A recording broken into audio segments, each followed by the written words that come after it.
9. Sorteca, o próximo sorteio às 21 horas. Faça o seu jogo e boa sorte. Sorteca.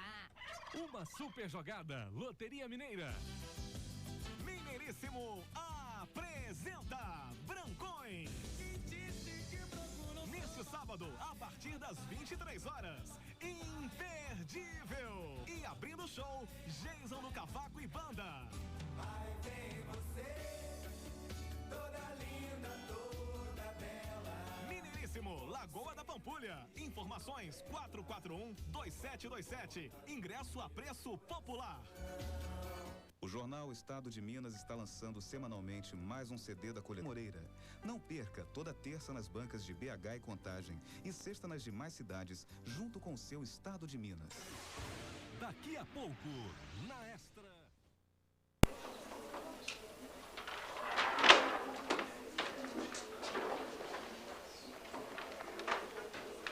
Boa noite a todos. Nós vamos dar início a mais uma quarta no Conselho. Gostaria de agradecer a presença de todos e já convidar ao professor José Newton Garcia de Araújo, que vai fazer essa palestra de hoje, atuação em gratuidade. Vamos em casa, vamos entrar. E vou pedir o Jorge, que é o nosso vice-presidente do Conselho, e também o presidente da Comissão de Saúde, que sente aqui na mesa conosco, que ele depois vai me substituir, que eu estou tendo que participar de uma outra reunião ali agora. Queria aproveitar essa oportunidade para dizer e para lembrar a todos que nós, na próxima quarta-feira, não teremos atividades no Conselho, que é 21 de abril, né? E no dia de São Tancredo a gente não deve se reunir, né?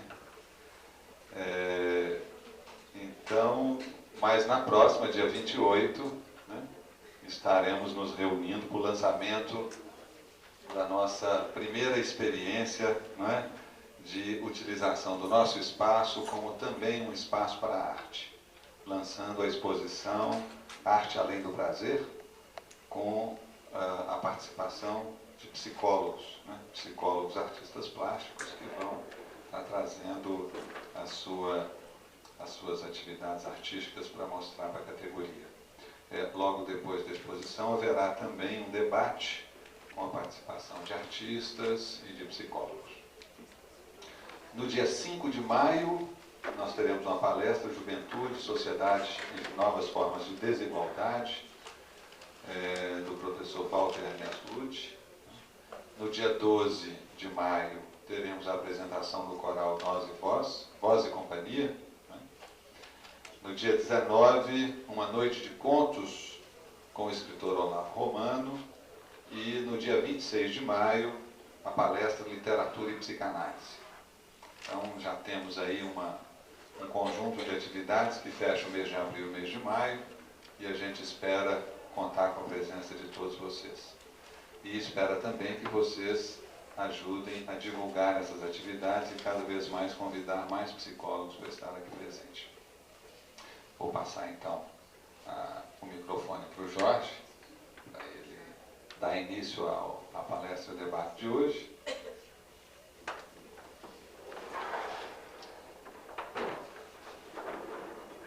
Boa noite a todos.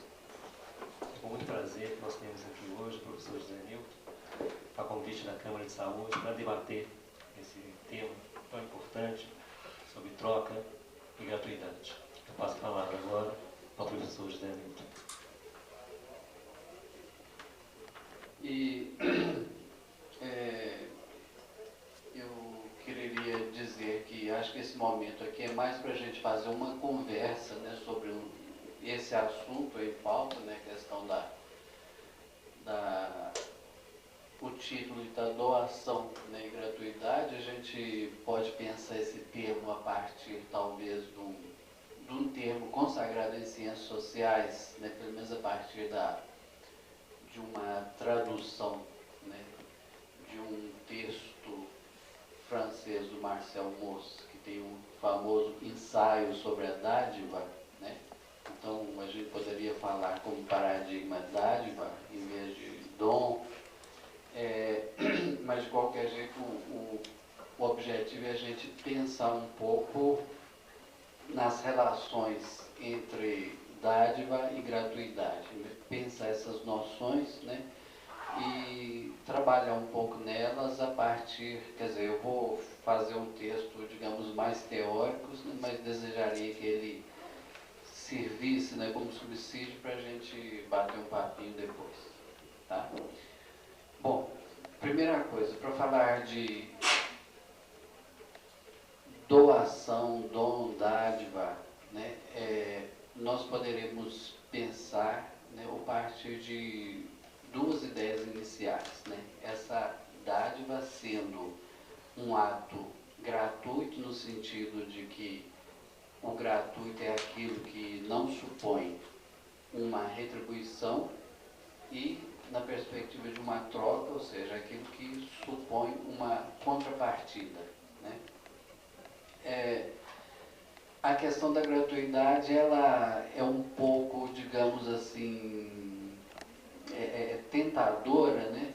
Por que essa palavra, esse conceito, essa ideia de gratuidade, ela tem bastante força, né, dentro da nossa cultura, né? A primeira coisa é a gente pensar o seguinte: essa palavra, ela seria originariamente mais pertencente, digamos, ao terreno da teologia e não propriamente da psicologia, né? Nós não estudamos a gratuidade, né, nos nossos currículos de psicologia, né? Talvez a gente estude alguma coisa ligada à troca. Mas de qualquer jeito, tanto no senso comum, no discurso do senso comum, às vezes no discurso de uma certa filosofia, no discurso religioso principalmente, né? Mas às vezes, mesmo em textos, né, no discurso científico, a gente vê de uma maneira ambígua e mal trabalhada essa noção de gratuidade. Mas pegando o paradigma da relação dual, quando duas pessoas interagem, né, seja numa situação de trabalho, numa situação de família, qualquer situação em que estão juntas e tem uma certa interação, né, como é que elas conjugam os verbos dar, receber e retribuir, tá? Eu acho que é importante a gente pensar nesses três verbos, e nós vamos voltar neles posteriormente, né? Mas de cara eu tentaria, né, traçar três respostas a partir dessa interação, né? Uma que seria, né, hipótese teórica, né, a resposta do puro dar, né? No sentido de um caminho sem volta, eu dou alguma coisa sem retribuição, né? E aí a gente estaria na linha da gratuidade. Uma segunda resposta, uma segunda possibilidade seria dar e receber, né? Então, aí haveria um caminho duplo, no sentido de uma contrapartida ou de uma troca, ou seja o que for, né? Não importa se essa troca seja uma troca formal ou informal, nós vamos falar disso um pouco à frente. E haveria um terceiro caminho também, que é, numa relação, não haveria nem troca, não haveria nem dar nem receber no sentido de troca, de contrapartida, mas haveria, né, uma relação de dominação, de violência, né, seja ela velada ou explícita, né? No caso, são situações que não precisa a gente dar exemplos, né? Relações de dominação, de submissão, de violência e agressividade, né? Onde o verbo dar e receber, né, no sentido de partilhar, né, alguma coisa, não está presente. Bom, primeira pergunta: é possível a gente pensar, né, em primeiro lugar, na relação tanto que envolva, né, a gratuidade ou a troca, né? eu começaria, digamos assim, que teoricamente algumas concepções de homem, né, ou de natureza humana, né, vamos pegar isso como alguns autores que tentaram universalizar, né, essa ideia de homem em relação com, né, a gente teria algumas teorias que, de certo modo, apontam para o conflito das relações, né? Um conflito onde nem mesmo seria possível a gente pensar em partilha, em troca, né? Em alguma coisa onde a gente poderia pensar a questão da reciprocidade. A gente teria, digamos, dois paradigmas, né, para pensar o que é a relação, o laço ou o desenlace, né, interhumano. De um lado, talvez, o bom selvagem, de Rousseau; de outro lado, o homem lobo do homem, né, do Hobbes, né. No fundo, seria: nós somos originariamente, né, por natureza, egoístas ou originariamente altruístas, né? Eu começaria só relembrando alguns autores que nos colocam desse lado do, digamos assim, do obstáculo, né, teórico e prático, né, da relação de partilha, de reciprocidade. Vamos pensar primeiro, talvez, numa abordagem que teria uma aproximação com o biológico, talvez uma tradição próxima da tradição darwiniana, né? Digamos que esse tema da luta pela vida significa que cada indivíduo é uma ameaça para o outro, não porque um e outro sejam maus, né, mas porque precisam sobreviver. Essa luta pela vida teria um axioma fundamental que seria: ou ele ou eu, né? Não existe lugar para dois, né? Sobra um e desaparece o outro, né? Ou seja, nesse caso aí, subjacente a essa temática, né, dessa sobrevivência biológica, estaria, digamos, uma ideia de individualismo, né, no sentido essencialmente biológico. Agora, se a gente pensar fora, vou dar só alguns exemplos, né, para a gente ter uma espécie de parâmetro para pensar essa questão, esse lado do conflito. Um outro autor seria Hobbes, né, que ele pensa, né, um tempo mítico ou um tempo conceitual, porque não é recuperado historicamente, né, no seu livro Elementos da Lei Natural e Política,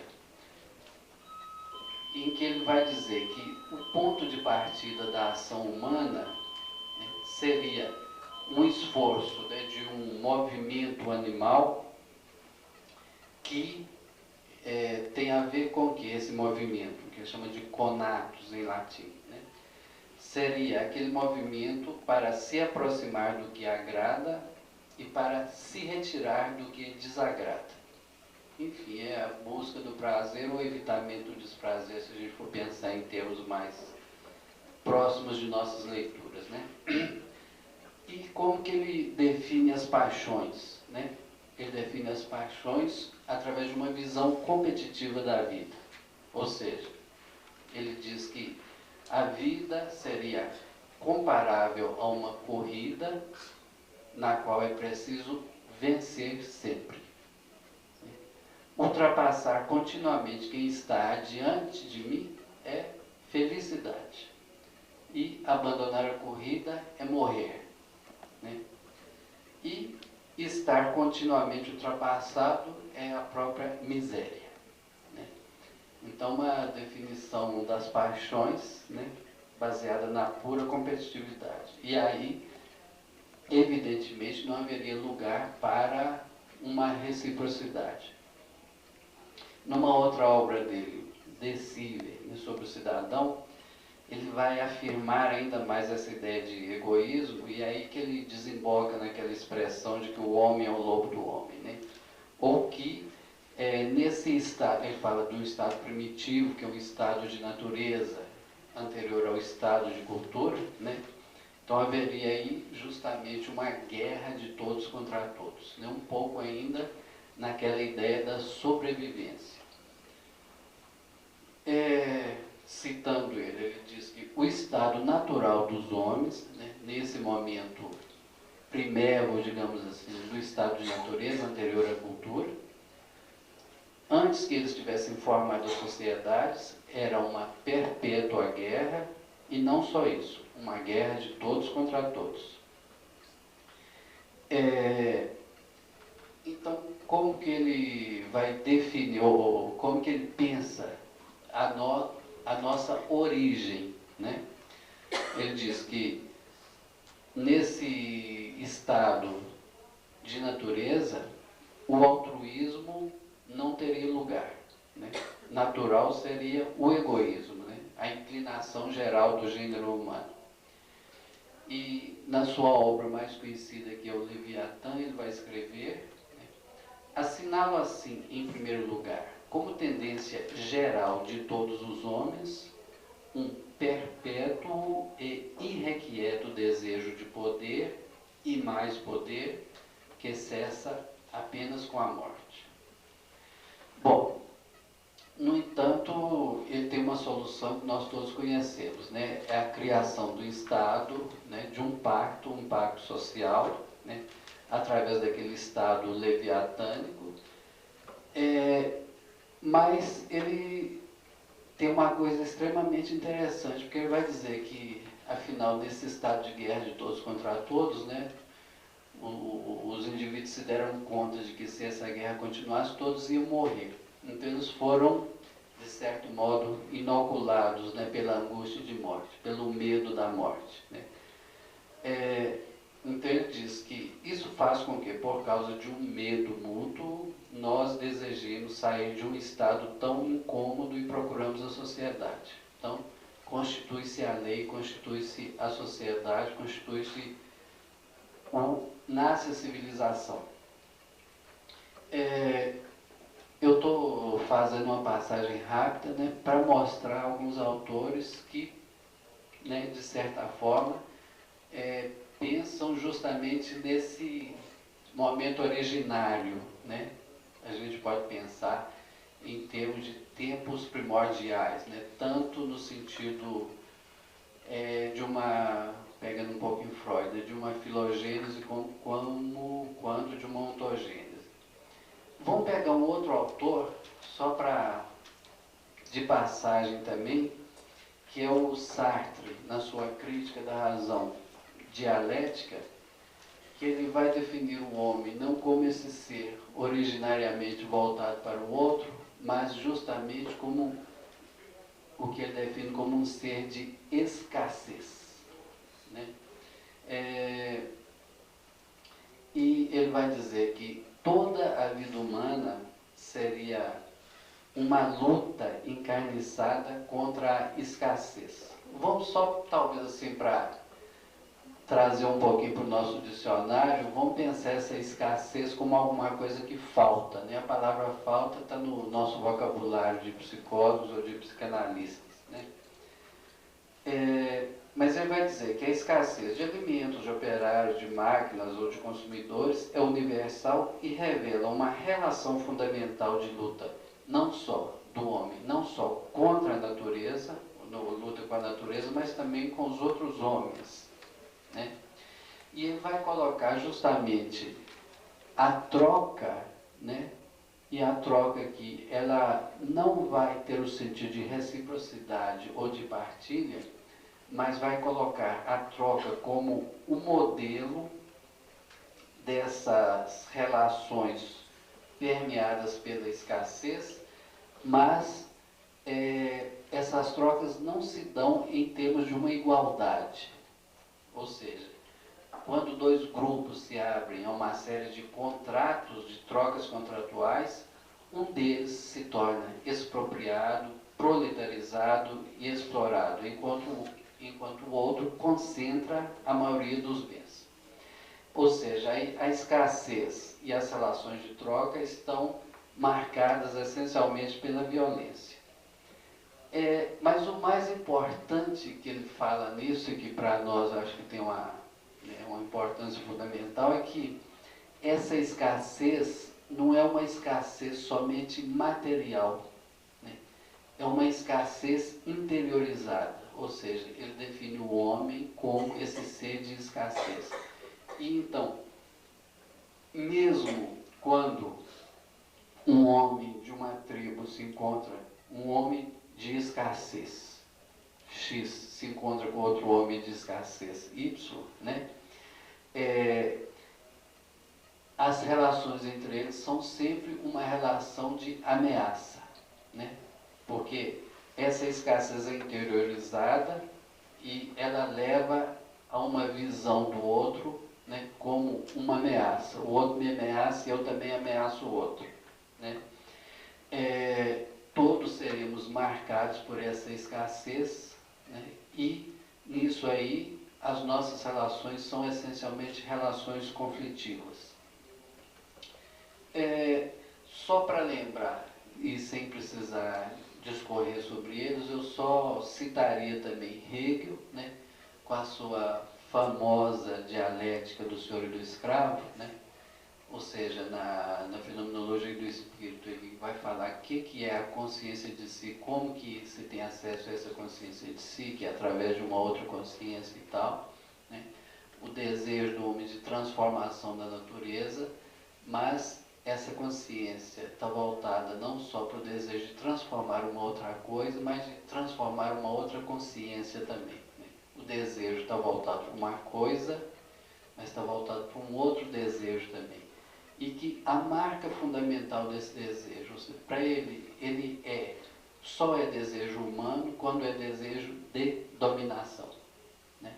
Então, a relação, nesse paradigma senhor-escravo na relação, né, ela seria fundamental também.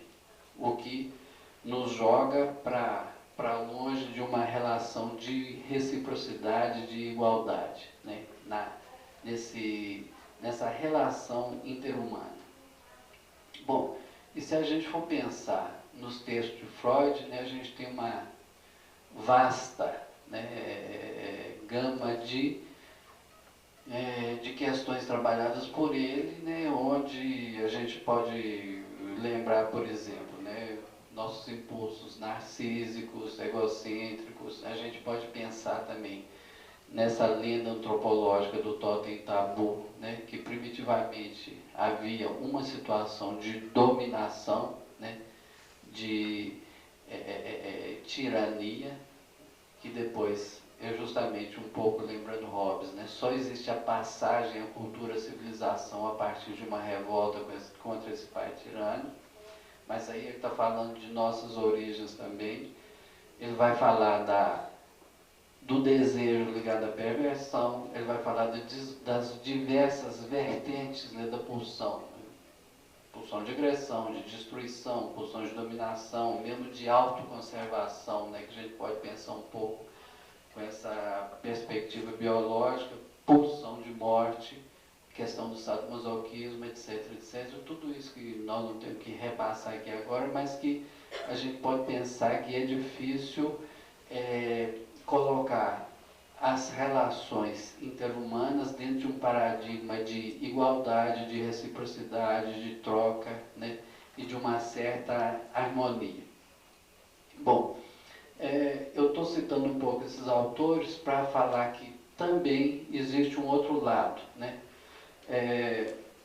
de, digamos, elaborações teóricas que podem nos, digamos assim, julgar, né, do lado de algumas aproximações, né, do que seria a possibilidade de uma troca, né, de uma relação não conflitiva, né, entre duas pessoas, dois grupos, duas instituições, etc, né.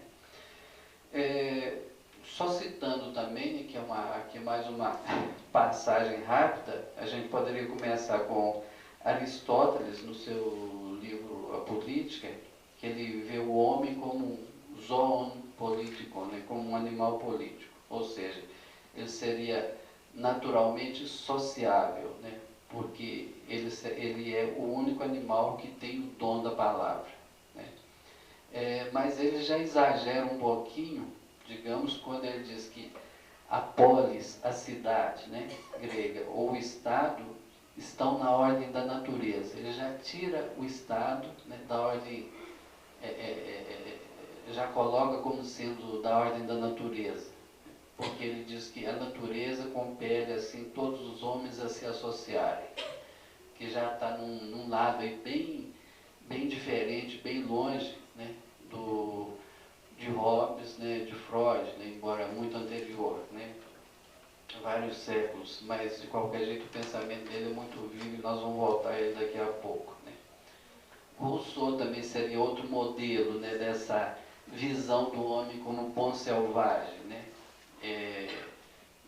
Esse bom selvagem seria o nosso lado mais antigo e, né, para resumir a coisa, né, nós não continuamos, né, esse bom selvagem porque a civilização e o progresso nos corromperam a partir da instituição da propriedade privada, né.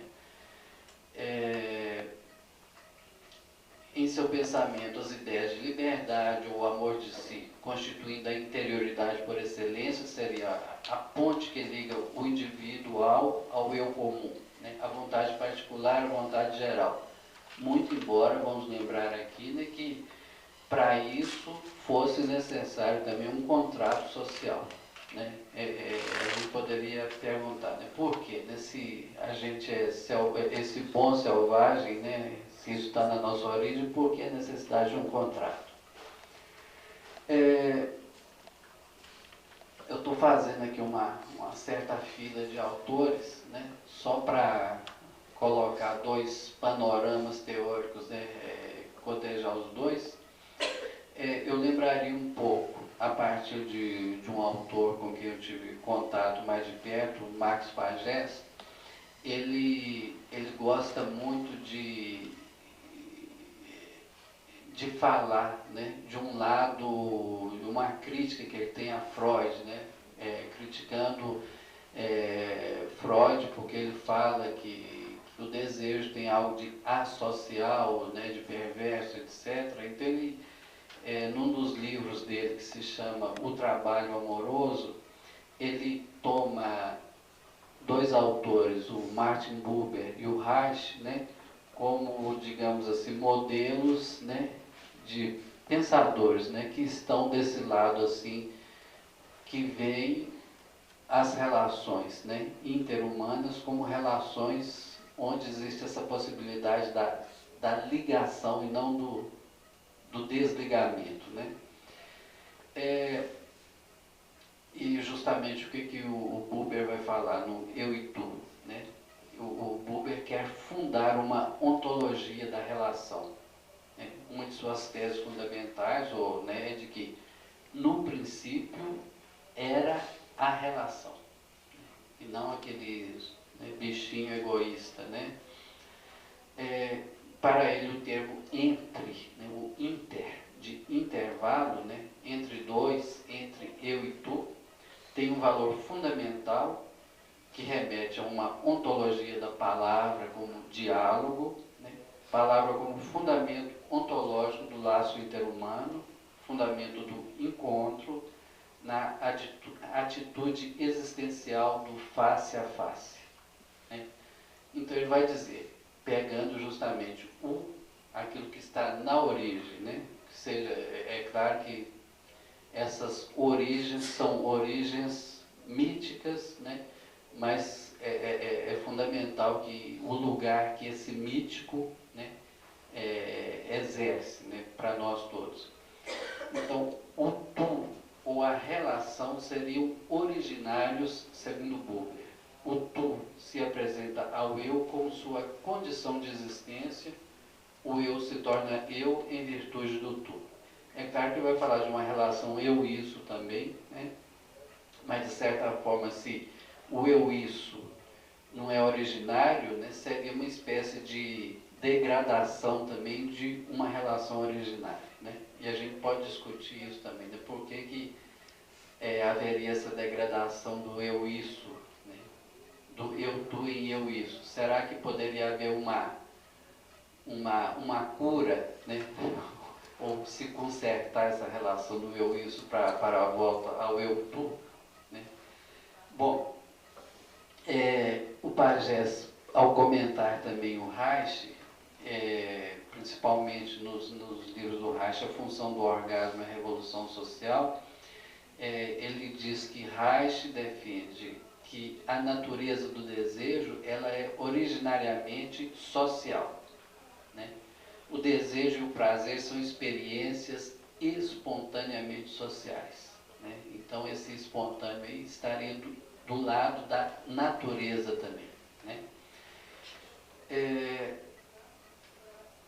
Então ele diz nesse livro dele, O Trabalho Amoroso: assim o desejo seria em sua origem mesma ou em suas manifestações instintivas mais primitivas, desejo de uma experiência social, o desejo, como dizia Martin Buber, de se ver reconhecer e confirmar sua identidade pelo outro. E o prazer seria a confirmação do desejo, seria a primeira experiência de socialidade, a descoberta do outro pelo reconhecimento mútuo dos desejos. Então, prazer, desejo, socialidade, reconhecimento mútuo, etc. Tudo isso ele coloca na origem também, né? Então ele diz que a relação, né, o ser com o outro, é um fenômeno imediato e primeiro. A experiência afetiva seria também igualmente imediata, chave dos fenômenos psicológicos e sociológicos, fundamento primeiro do vínculo dual e grupal. Então eu estou dando essas duas, né, vertentes, né, que nos, digamos, possibilitam ou questionam a ideia de uma certa harmonia, de uma troca, né, de uma socialidade primitiva ou não primitiva, né? Bom, agora, para a gente pensar, antes da questão da troca, para pensar a ideia de gratuidade, de onde que a gente teria que partir, né? Vamos fazendo uma espécie de... para a gente levar metodicamente a exposição, vamos de cara rejeitar toda essa vertente do conflito, né? De Hobbes, de Sartre, de Hegel ou de Freud, né? Para pensar nas possibilidades, né, da relação interhumana só como relação de ligação, de reciprocidade, de harmonia, etc, etc. À guisa de um método de argumentação, né? Então, vamos pensar nos fenômenos que a gente poderia chamar, né, aqueles que ligam, né? Eros, HP, né? Filia, né? O que no grego seriam essas ideias de amor, de amizade, né? Compaixão, solidariedade, simpatia, aliança, associações, etc, né? Vamos esquecer, jogar de lado o que seria Thanatos, né? A exteriorização da pulsão de morte, né? Tudo que se pode falar do lado de conflito, ódio, ressentimento, desejo de morte do outro, né? Dominação, agressividade, etc. Vamos tentar argumentar como que seria possível, se seria possível a gente pensar a noção de gratuidade, de onde que ela vem, né? Então, a primeira coisa é o seguinte, eu não vou colocar em xeque se o o amor ou a solidariedade, não vou nem perguntar se eles são ou não são originários, né? Mas a pergunta é a seguinte: numa relação que a gente pode chamar paradigmaticamente de relação amorosa, tem uma pergunta primeira que é importante fazer para pensar a questão da gratuidade. Nessa relação, quem ganha ou quem frui, né? Os afetos, né, que perpassam as palavras, os gestos, as atitudes, né? Nisso que liga. Será que é só um que tira o proveito disso, né? Que frui, né? É só um? É só o outro? Ou são os dois? Ou nenhum? Né? Mas se a gente pensa numa relação amorosa, a gente pode pensar no mínimo, né, que haveria um, né, ou os dois. Digamos que a resposta imediata seria que os dois ganham, né? Porque aí haveria dar, receber e retribuir. Ou haveria partilha, ou troca. Troca no sentido formal e no sentido informal, né? Agora, para a gente falar em gratuidade, a gente tem que pensar o seguinte: na gratuidade não há reciprocidade, né? Quem dá, dá de graça sem pensar na retribuição. Então aí a coisa começa a complicar. A gratuidade, ela teria que remeter à ideia do puro altruísmo, né? De uma espécie de renúncia daquela pessoa que dá, renúncia à possibilidade de receber, né? Da retribuição. A gente pode falar até numa ideia de sofrimento, chegar até também à ideia de dar a própria vida por alguém, por uma outra pessoa, né? É claro que na nossa cultura, né, tem a imagem de dar a vida pelo outro, né, o Jesus Cristo, né, mas o militante político, né, o mártir da igreja,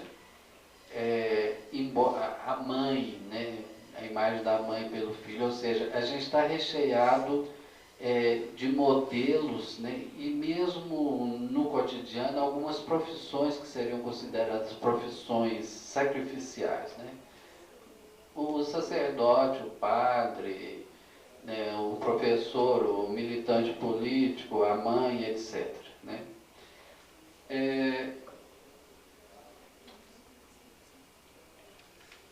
Então a gente teria que de cara fazer uma distinção, né? Quando se fala, quando se evoca a ideia de dádiva, de dom, né? Fazer uma pergunta primeira: existe o dom? Existe. Agora, o dom, a dádiva, ele é um gesto, gratuito, né? Essa que é a pergunta que nós temos que tentar responder, né? Ou se o dom ele é cercado de uma expectativa de retribuição, que seja imediata ou não imediata, né?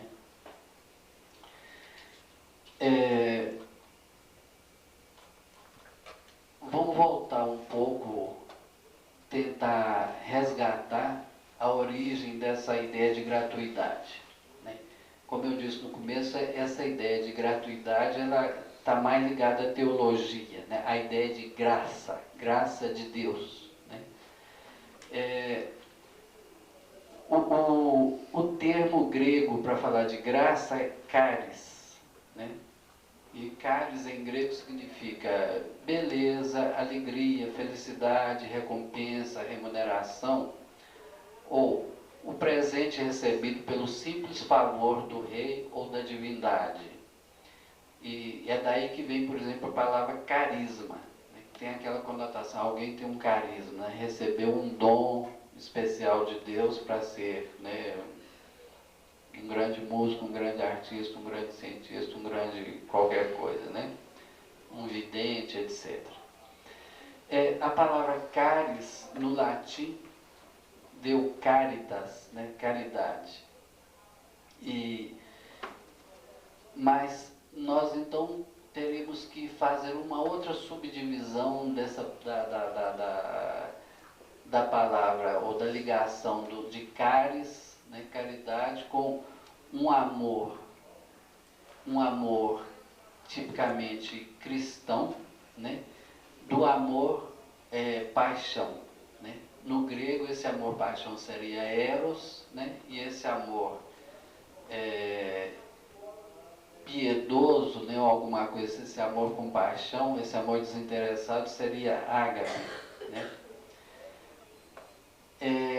O amor paixão é aquele amor por aquilo que tem um valor, por aquilo que é bom para mim, por aquilo que tem uma promessa de felicidade, é o eros. Né? Por outro lado, o ágape, principalmente a partir do Novo Testamento, vai significar, né, o amor de Deus por aquilo que não tem valor. Né?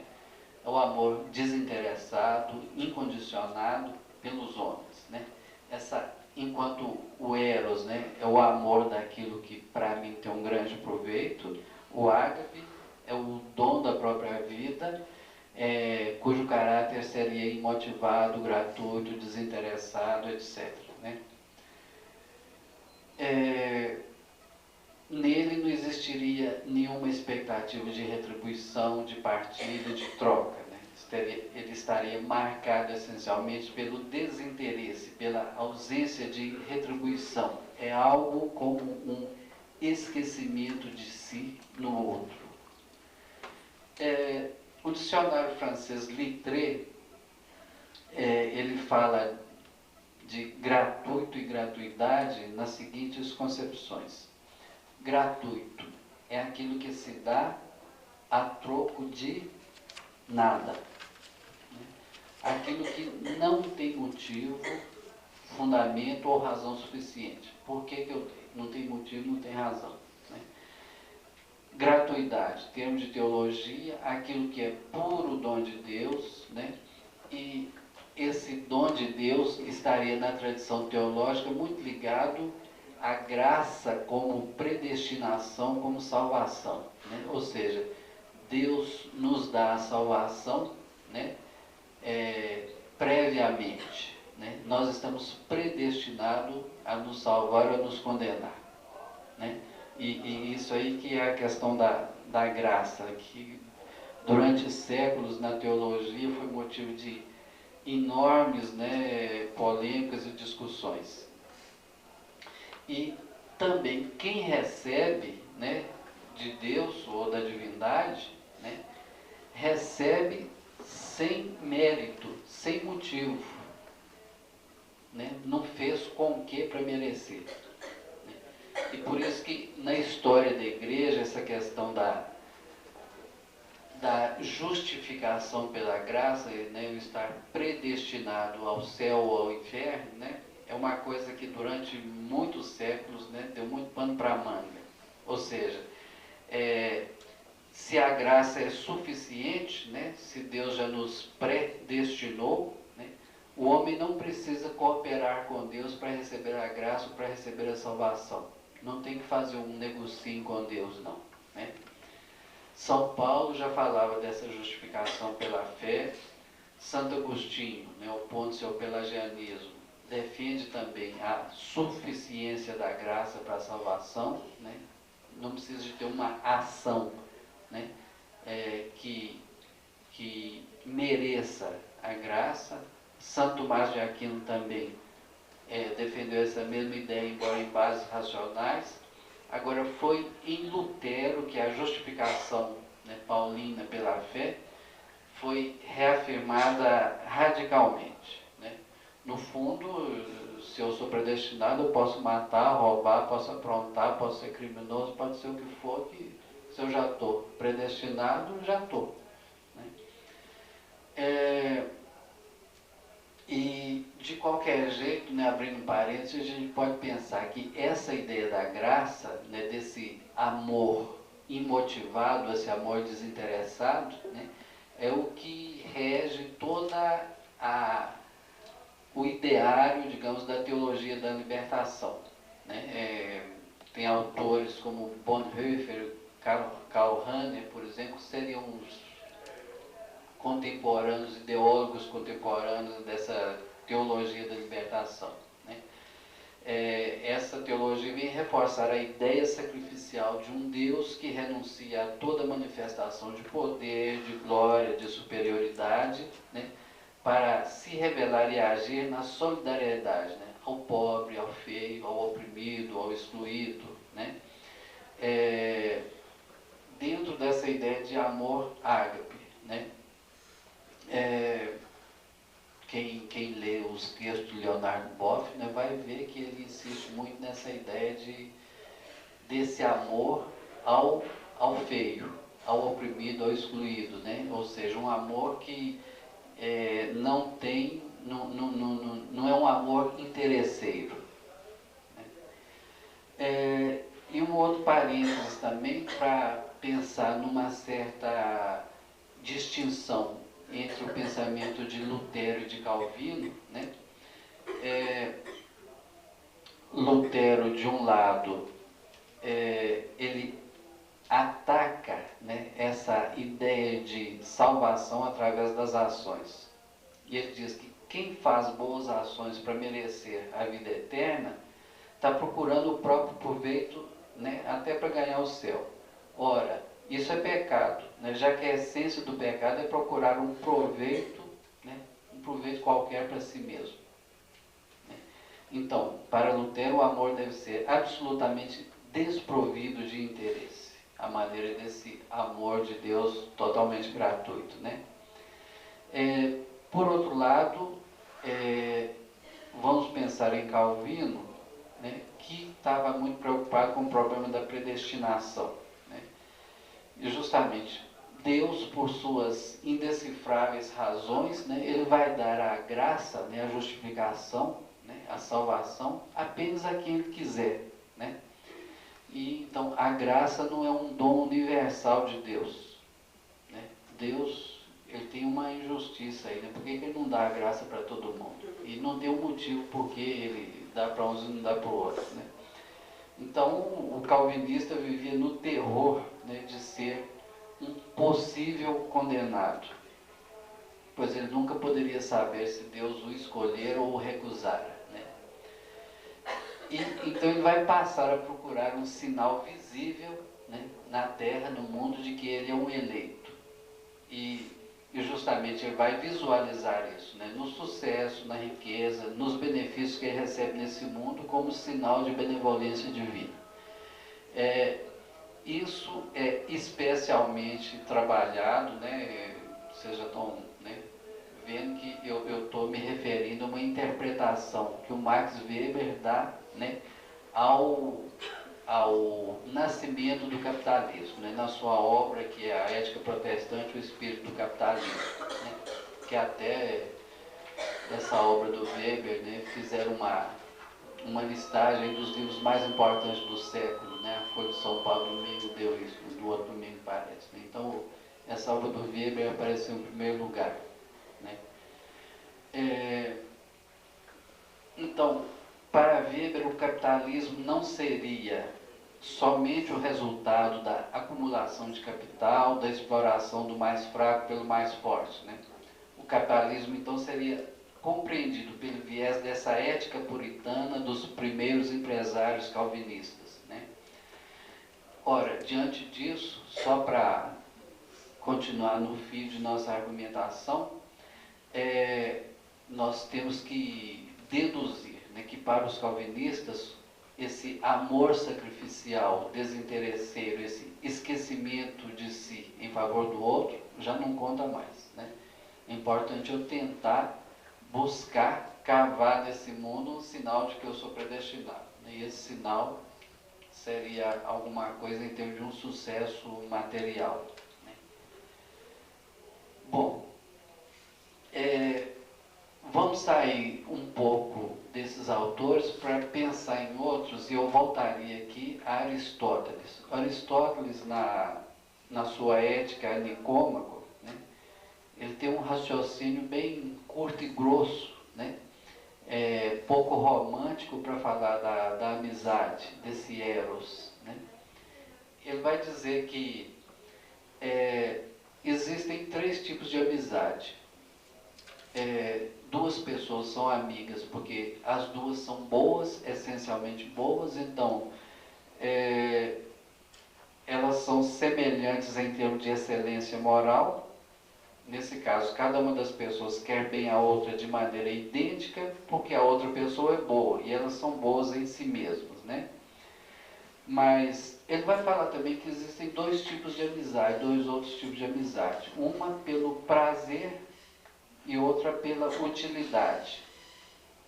Então ele vai dizer que, eu estou pegando assim extratos do texto dele, nem todas as coisas, né, ou pessoas são amadas, mas somente aquelas que merecem ser amadas, e as que são amadas são o que é bom, o que é agradável, o que é útil. Então ele vai falar, por exemplo, que as pessoas que ocupam posições de mando têm muitos amigos, porque essa amizade é útil ou agradável, né? E mesmo no caso de uma amizade perfeita, quando uma pessoa quer bem a outra porque a outra é boa, essa amizade somente durará enquanto essas pessoas forem boas. Mesmo dizer, se admitirmos que ser bom é uma coisa duradoura. Mas ele quer dizer que essa amizade não é incondicional, né? Então, para resumir, ele diz, há 3 espécies de amizade, baseada no interesse, onde os amigos se amam por causa de algum proveito que obtêm um do outro, né? Ou por causa do prazer, ou, finalmente, porque as pessoas são boas em si. Portanto, desaparecido o motivo da amizade, esta se desfaz uma vez que ela existe somente como meio para se chegar a um fim.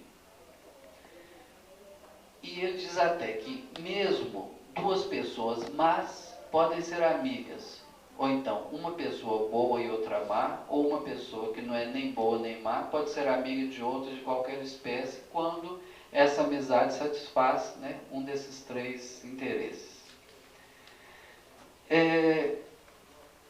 Agora, eu acho que para pensar em termos do pensamento contemporâneo das ciências sociais, né, o autor mais importante seria o Marcel Mauss, né, que tem aquele ensaio sobre a dádiva, né? E, aliás, esse ensaio sobre a dádiva também foi classificado entre os 10 maiores escritos do século, né, nessa lista aí que a Folha fez. Em português é um livro dele, que é uma coletânea de textos dele, na Sociologia e Antropologia, e é interessante a gente pegar logo o título desse livro, que é Ensaio sobre a Dádiva, que tem um subtítulo, que é o seguinte: Forma e razão das trocas, de troca nas sociedades arcaicas.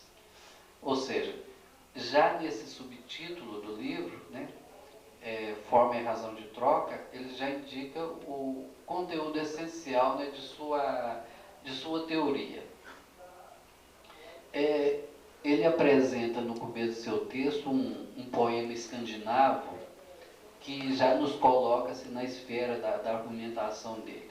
Eu vou pegar 4 versos desse poema, que é mais ou menos grande, mas ele vai dizer o seguinte: cada um deve ser amigo para seu amigo e retribuir presente por presente. Aqueles que se retribuem mutuamente os presentes são os que permanecem amigos por mais tempo. Um presente dado espera sempre um presente de retorno. E, mais interessante ainda, o avaro tem sempre medo de presentes, porque ele tem que retribuir, né? Mas o principal da tese do autor, e tem um movimento na França, tem um grupo de pesquisadores que se intitula Movimento Anti-Utilitarista em Ciências Sociais, né? Essa sigla MAUSS, que é Mauss, né? Que pega o nome do autor, que se dedicam muito a estudar esse autor e querem colocá-lo como uma espécie de terceira via, né, dos modelos em ciências sociais, que não seria nem um modelo que eles chamam de individualismo metodológico, nem um modelo do holismo enquanto uma sociedade toda organizada, funcional, organicista, né, para pensar nesse modelo da dádiva como sendo algo esquecido pela economia, pela racionalidade, pelo utilitarismo, etc. Bom, mas justamente o que o Moos vai falar? É que as trocas e os contratos nas sociedades primitivas se fazem sob forma, não de contratos formais, né, mas sob a forma de dádivas de presentes. Trata-se, sim, de um regime contratual que, né, tem certos paradoxos. Ele é aparentemente voluntário, livre e gratuito, né, com prestações e contraprestações, mas na verdade ele é obrigatório e interesseiro, né? Só que, né, essa doação, ela não se faz da maneira de um comércio formal ou de um contrato, né? Uma doação de hoje, ela não tem que ser retribuída agora, né? Tem a questão do tempo aí, né? Eu sei que eu vou ser retribuído, mas não sei quanto. Mas de qualquer jeito, existe uma espécie de espontaneidade no dar, como existe uma espontaneidade no receber e no retribuir.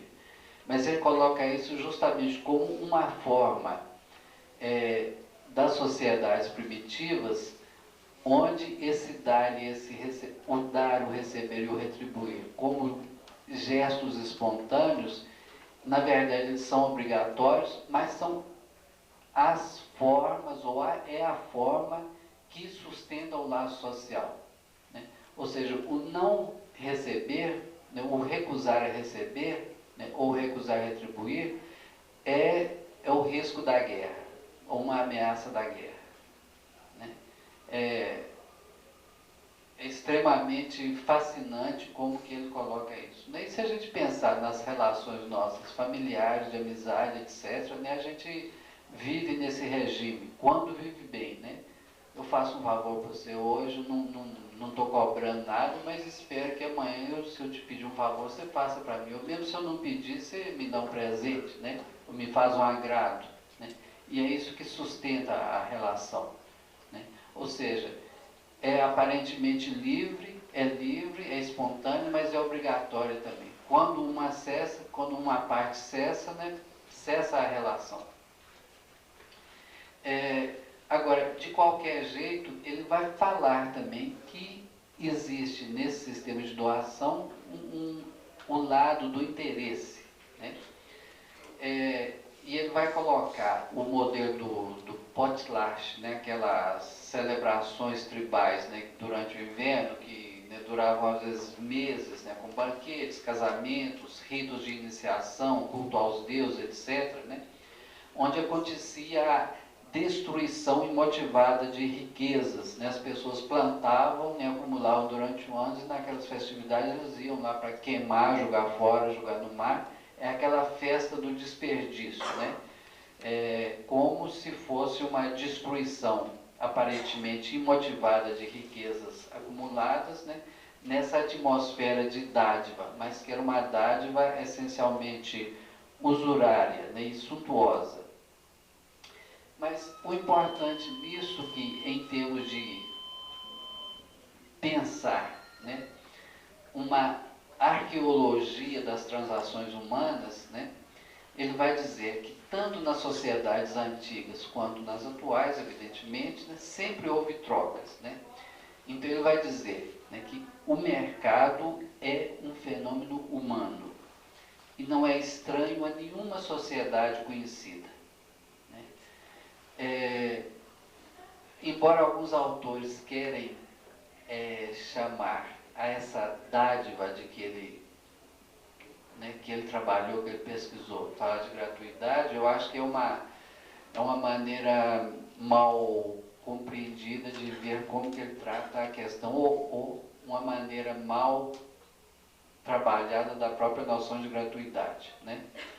Porque, para o Moz, a noção de gratuidade, no sentido genuíno da palavra, né, dar sem esperar a retribuição, a contrapartida, não teria lugar nas transações humanas, ou na transa humana, né? E até também, né, ele, nesse ensaio sobre a dádiva, ele vai falar não só da troca interhumana, mas de uma economia de sacrifício que está ligada também ao sobrenatural, né? Existe uma troca com os mortos, com as divindades, né?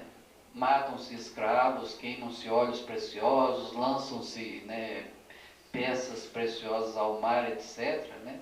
Porque se quer, né, dar-se alguma coisa à divindade, ao desconhecido, para ter a abundância, né, a riqueza. A própria ideia de esmola, ele pega, né, um exemplo nessas sociedades primitivas. Ele vai dizer que no povo Hausa do Sudão, né, quando o trigo de Guiné está maduro, ocorre um surto de febre na população. Mas a única forma de evitar essa febre é dar presente deste trigo aos pobres.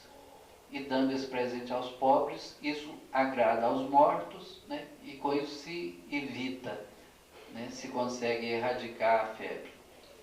E se tem lucro também.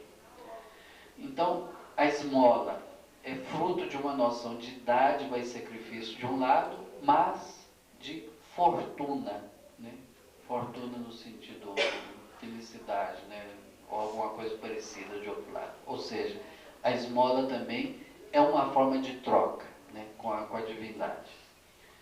E ele vai dizer que a noção de caridade e de esmola depois seria, através do cristianismo e do islamismo, se espalhar para o mundo inteiro. E uma outra coisa pela qual ele vai destruir essa ideia de gratuidade é que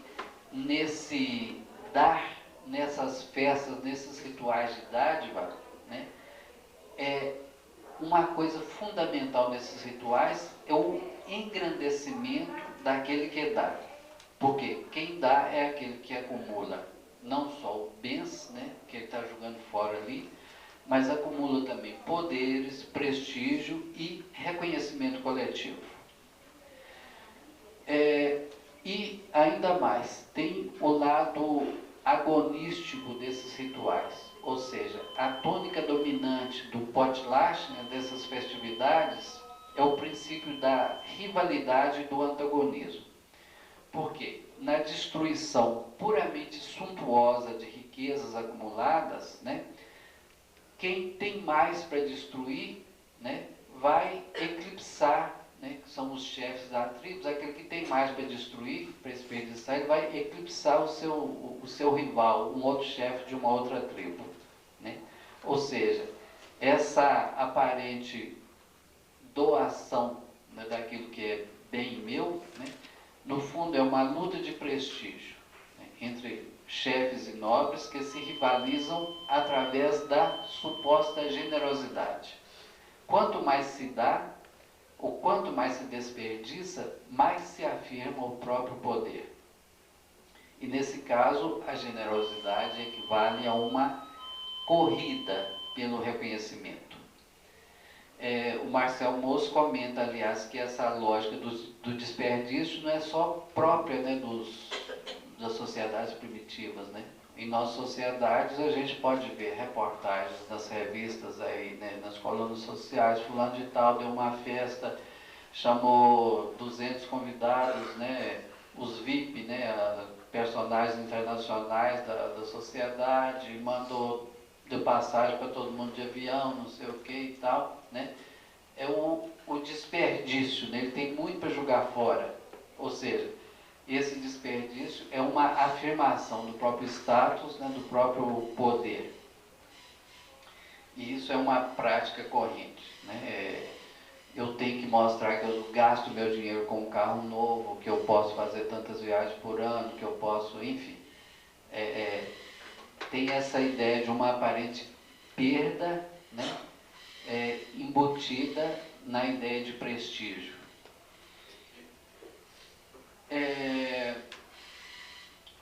Bom, no fundo, ele vai dizer que a relação de doação, né, da esmola, da caridade, é uma relação de dominação também, né? Aquele que tem alguma coisa para dar ao outro se torna senhor daquele que recebe, né?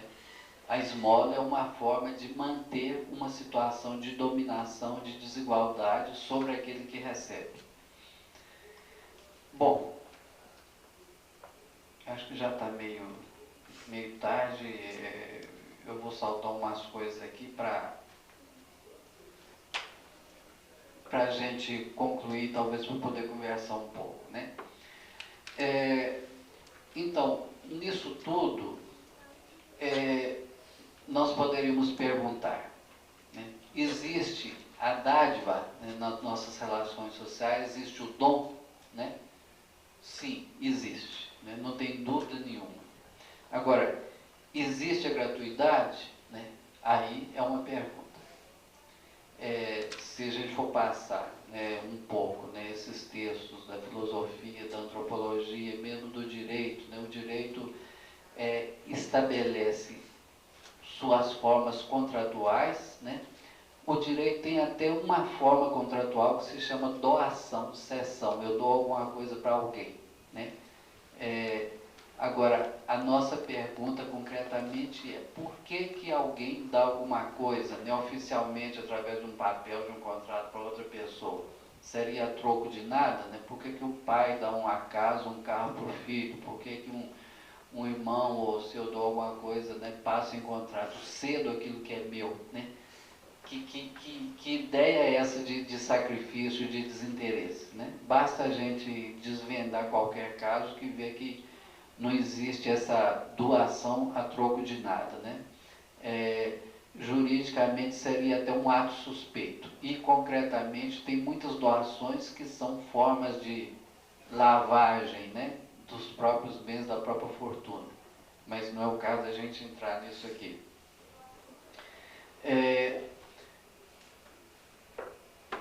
Uma vez quando eu comecei a escrever sobre essa questão, a pesquisar isso, né, eu fiz uma coletânea de situações que eu vou recontar aqui, né, de situações onde eu colocaria assim, vários níveis, né, diferentes de doação, mas que nos colocam, né, justamente uma possibilidade de perguntar sobre a modalidade da doação.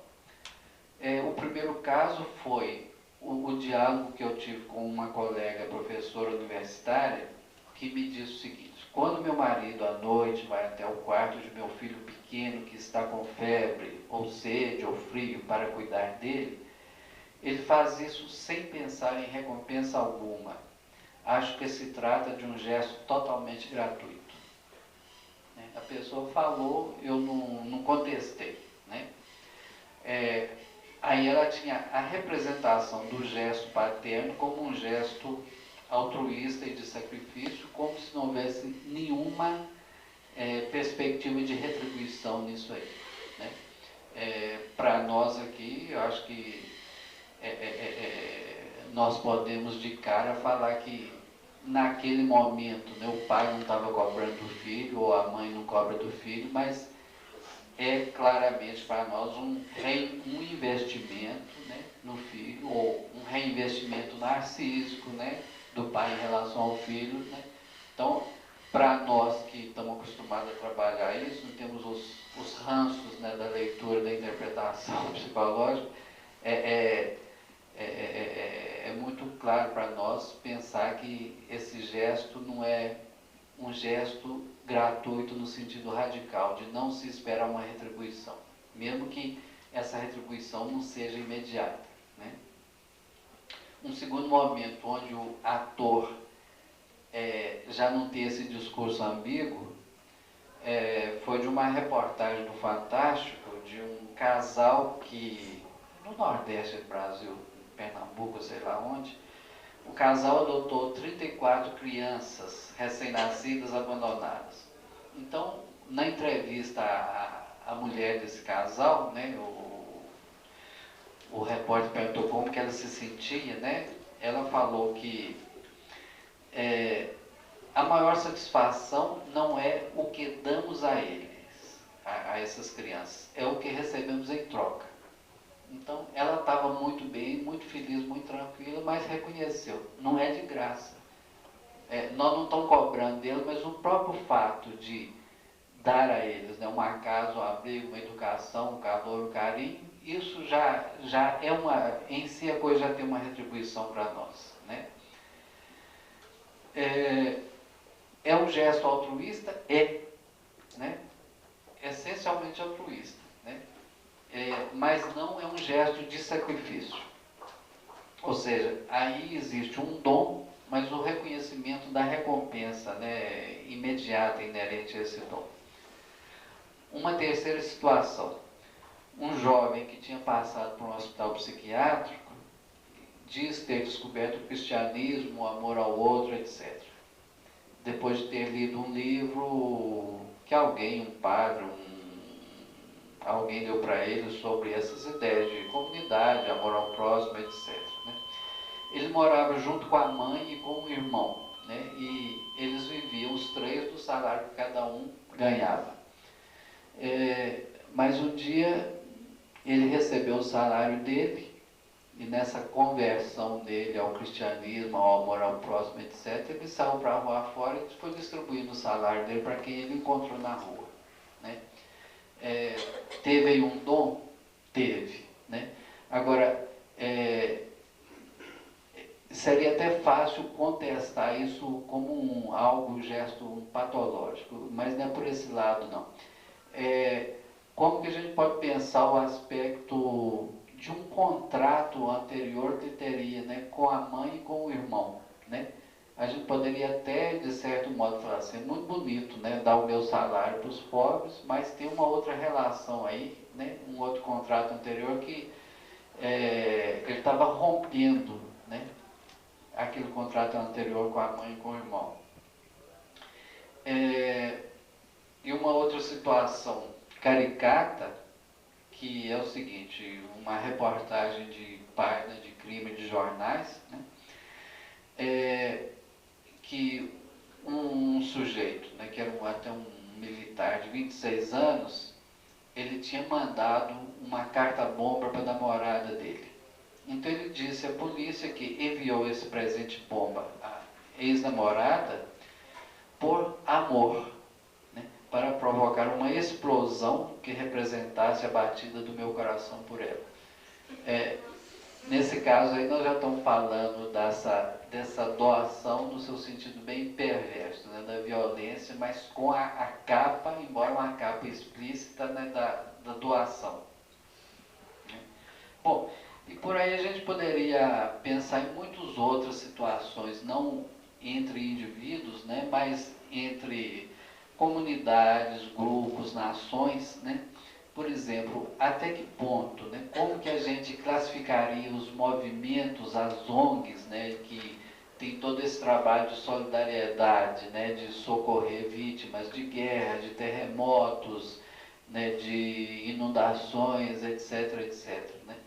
É interessante uma literatura sobre essas ONGs, como que elas têm uma guerra interna entre si, né, de prestígio, né?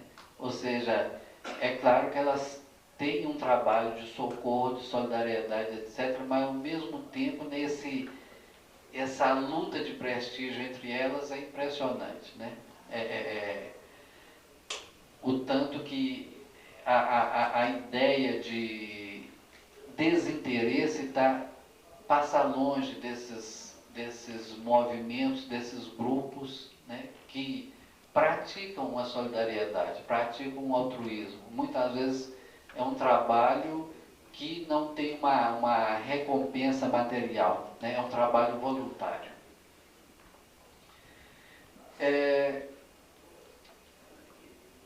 Então, eu acho que, para a conclusão, né, eu diria que, de um lado, né, pelo menos na minha leitura, existe o dom, a doação, a dádiva, existe a gratuidade. Eu acho que não. O modelo da gratuidade não é o modelo da relação humana, né? É um modelo mítico da relação da divindade, de Deus em relação ao homem, né? Que é esse amor absolutamente desinteressado. Por outro lado, a ideia de altruísmo ou de ou seja, de individualismo e de egocentrismo, digamos assim, eu tenho meus interesses, ela não é necessariamente oposta à ideia de altruísmo, né? Eu posso querer o bem do outro, né? Me dar ao outro, e nisso eu estou querendo o bem meu também, né? Então não existe uma contradição. Eu não sou altruísta só quando eu estou pensando no bem do outro, né? E acho que se a gente pensar na psicologia, na psicanálise, né, o que é a relação amorosa, se não uma espécie de satisfação narcísica, né, especular, né? Essa partilha, né, essa reciprocidade do dar, receber ou do retribuir, né? E eu lembraria também que mesmo o discurso religioso que tanto fala da gratuidade, né, tem, né, um São Francisco, que é até tomado por Leonardo Boff, né, como um dos modelos, né, desse amor gratuito, né? Aquela famosa oração de São Francisco, tem um lá, né? É dando que se recebe, né? É morrendo, né? Fazer sacrifício que se nasce para a vida eterna, né? E até entre os 10 mandamentos tem um que fala assim, né? Amar ao próximo como a si mesmo, né? Amar ao próximo mais que a si mesmo. Então haveria no próprio discurso religioso uma não seria bem uma ambiguidade, não, mas pelo menos duas propostas, né? E até essa ideia, né, de que Jesus Cristo deu a vida, né? Não interessa o Cristo histórico, mas o Cristo mítico, né? Mas se a gente pensar até num possível Cristo histórico, né? Esse personagem, ele pode até ter dado de graça, mas o que ele ganhou, né, não tem tamanho, né? Ele marca a história do Ocidente, antes e depois de Cristo, né? Então, é interessante a gente pensar no que teve em troca, né, como ganho, mesmo que ele, depois de morto, não tenha visto nada disso, né? Mas nós estamos pensando em modelos, sei lá, um teórico, antropológico, psíquico, etc., né? Por essa banda que a gente está distinguindo. Enfim, o que eu sustento, né, através disso aqui é que o homem, né, para a gente pensar, se quiser dar uma definição de homem, né, animal racional, bípede, implume, né, filosofia brinca com várias definições de homem, né, eu diria que o homem é um ser de troca.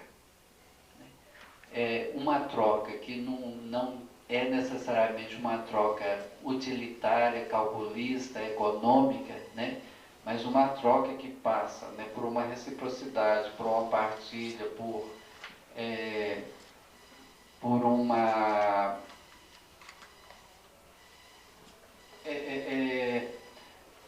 modo de relação que não se adequa necessariamente, né, a esse modelo econômico, utilitário e calculista, mas que alguns autores até trabalham o seguinte, que os casais, ou os amigos, ou os grupos que vivem melhor, né, são aqueles que praticam aquilo que o Mauss chama de o dar, o receber e o retribuir, num registro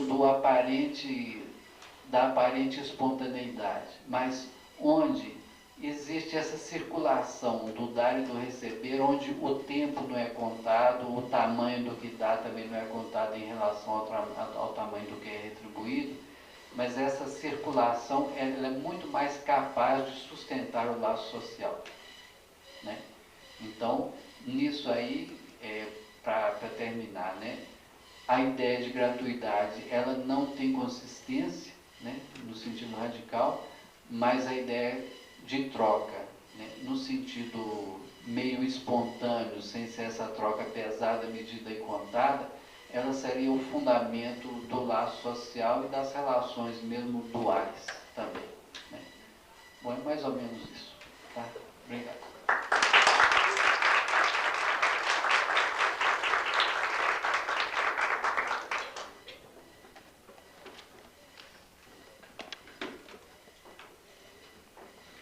Agora nós passamos ao debate com o professor José Emílio. Vocês podem fazer por escrito as questões ou vir até aqui. Né? Tá bom?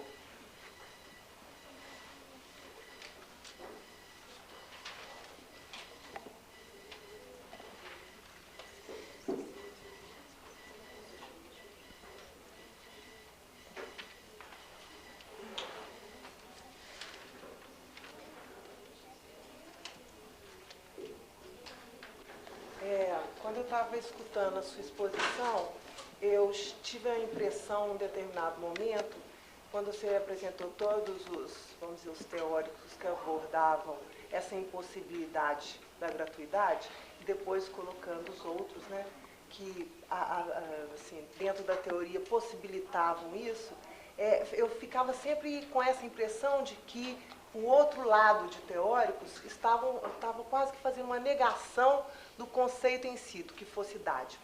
Porque eles incluíam dentro do conceito a possibilidade da troca, quando o conceito dádiva não caberia, vamos dizer assim, essa ideia.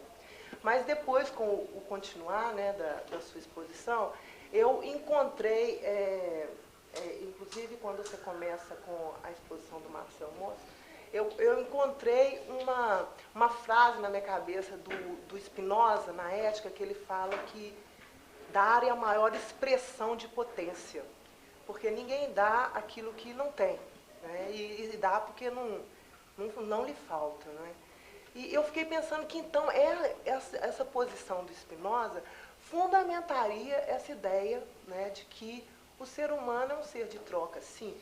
Porque eu queria perguntar para você se é isso, porque fica assim, até o cúmulo do altruísmo, que seria o dar a vida, né, no final você já estava colocando isso, que morrer em determinado momento pode ser muito vantajoso, porque se morre-se numa posição de se tornar um herói, né? E tem gente, por exemplo, que a gente escuta de gente que volta da guerra, fala assim, pois eu gostaria de ter morrido no lugar, porque ele morreu na hora certa.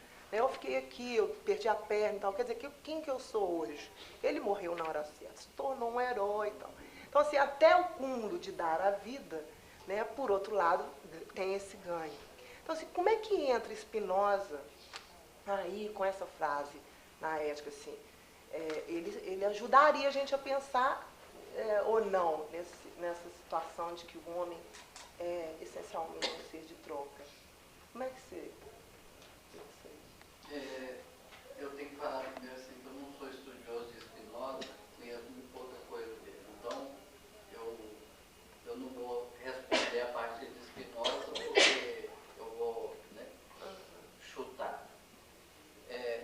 Mas você deu essa dica, né, que o dar está ligado a uma potência, né?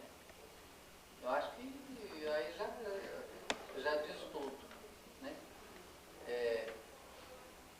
Nós passamos por essa ideia das várias formas de doação, né? O dar ritualizado como uma forma de expressão da potência, né?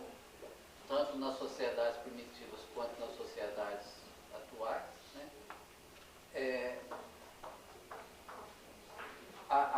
O dar do mártir, né? Do militante político, né? Que dar a própria vida, né? Tem nisso um sonho de heroísmo muito grande, né? Um sonho de onipotência, né? Uma fantasia de imortalidade. Na verdade, eu dou a minha vida biológica, mas estou ganhando a imortalidade, né? Eu acho que isso aí só confirma, né, essas hipóteses que estão desenvolvidas aqui. Mas de Spinoza eu não tenho competência para falar. Né? Zé, porque assim, quando a gente vai ler, por exemplo, o Banquete de Platão e vê as formas de amor e tudo, hoje está na moda a gente falar do 14º Dalai Lama e tal, e como é que fez a vida. É um amor à não violência.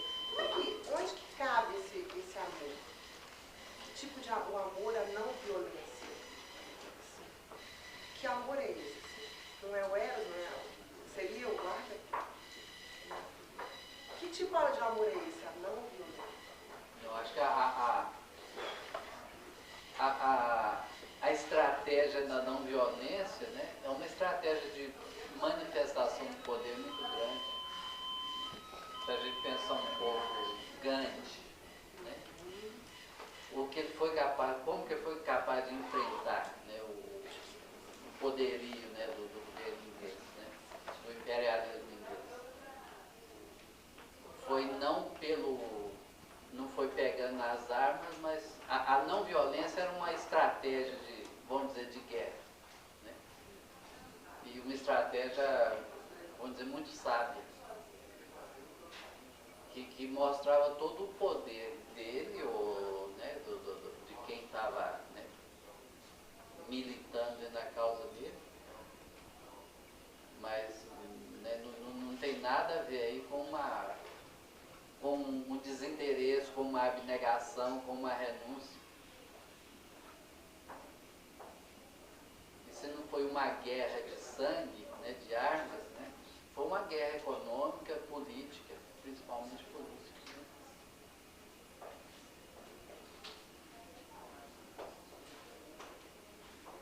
Mas eu teria uma questão para você, simplesmente. Eu queria saber de você qual que é a análise que você faz do trabalho voluntário em psicologia.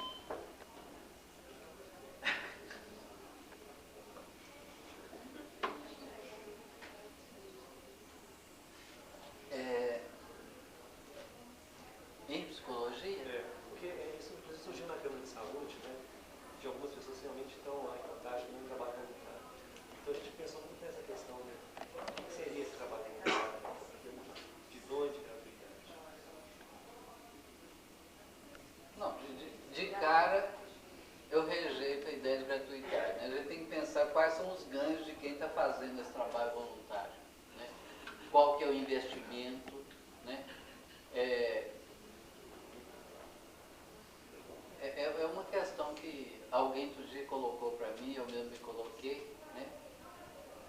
Eu acho que tem muito a gente pode falar de investimento, se é um recém-formado. Se não é um recém-formado, né, por que a pessoa está naquele lugar? Pode ser que o fato de fazer um trabalho voluntário, se for um trabalho paralelo ao meu trabalho profissional, né, digamos assim, dê uma satisfação pessoal para a pessoa. E essa satisfação, né, ela em si ela é uma retribuição. Eu acho que não se trata de um lado, de falar que existe gratuidade aí, né? Nem ir para um outro lado, que é de falar que quem está fazendo trabalho voluntário é um meio idiota, né? Porque está fazendo trabalho voluntário e cada numa de caridoso, etc. Né? Eu acho que tem tanto a parte de investimento quanto a parte de algum ganho, né? Não interessa o tipo de ganho, né? Tem muitas pessoas, no caso não de trabalho em psicologia, né? Mas quantas pessoas, por exemplo, que são aposentadas e descobrem que fazer trabalho voluntário em comunidades, junto a certos grupos excluídos, né? É uma forma de inserção daquela pessoa que não está mais inserido no mundo do trabalho e se sente excluído. Né? Então redescobre ali uma forma de inclusão social, né, de algum ganho também. Então, Então, eu acho que o que tem de troca, de inclusão social, de fomento do laço social, né, é muito, muito rico nisso aí. O que é meio detestável, né, são essas pessoas que fazem, né, certas promoções com a finalidade puramente suntuosa, né, e no fundo nós estamos fazendo isso para o Natal dos pobres. Né? É como se a grande finalidade daquela festa, grande festa social, de grande desperdício, que vai para os jornais, para as colunas sociais, que não sei o quê, né? Tem aquela justificativa, nós estamos fazendo isso em função do Natal dos pobres, cobertor dos pobres. Né? Como é que fala? Né? Provoca um certo ódio, né? Quando essa hipocrisia é tão... se tenta, né, passar essa ideia de que nós estamos fazendo isso, não por ostentação, mas por um suposto gesto de caridade, de pensar no outro. Que, aliás, eu nem sei quem são esses pobres para quem eu estou dando cobertura, eu nem sei se esse dinheiro vai para lá mesmo, né? Se existe isso. Né? Mas é uma maneira de se justificar socialmente, né? Para não dizer que está fazendo uma festa, um ritual puramente ostentatório, né, do poder, do prestígio.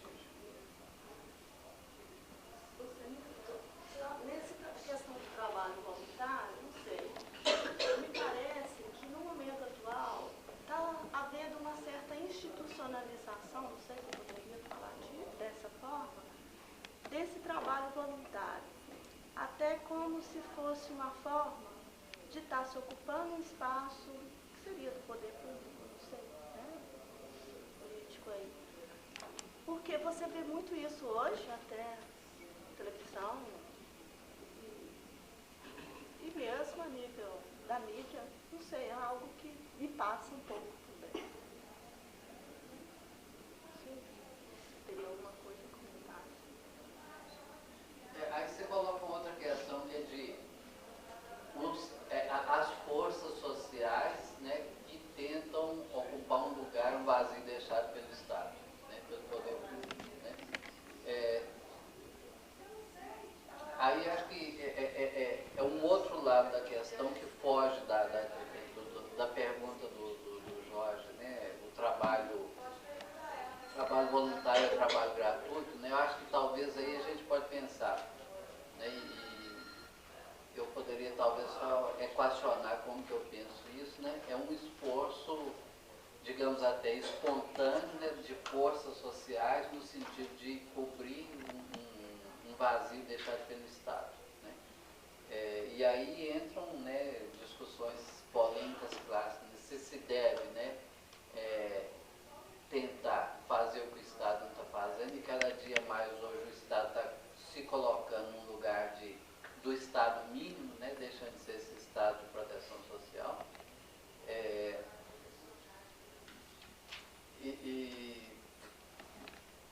Eu acho que é interessante, é importante, não esperar um certo paternalismo do Estado que vai fazer tudo, né? Mas também acho que não é o caso de querer fazer tudo no lugar do Estado. Né? Acho que nesse momento em que o neoliberalismo, né, é uma tentativa de instituir o Estado mínimo, né, em função de quê? Né? De repassar, né, a própria receita do Estado, né, para o capital privado. Né? Eu acho que tem os dois lados da questão que a gente teria que discutir. Né? Que eu não sou especialista disso não, mas de certa forma eu acho que de um lado é não querer esse paternalismo do Estado, mas de outro lado também não querer substituir, né, essa omissão, né, do poder público.